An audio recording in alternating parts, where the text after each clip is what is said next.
এমন শান্ত জীবন কে চেয়েছিল মাবুদ?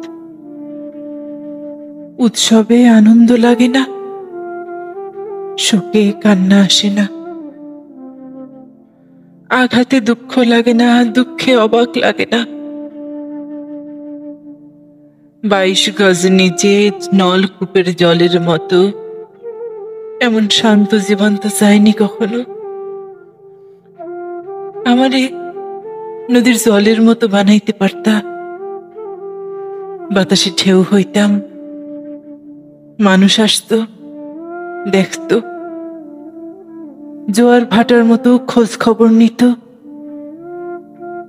আমারে মানুষ বানাইলা, বুকে ব্যথার পাহাড় দিলা,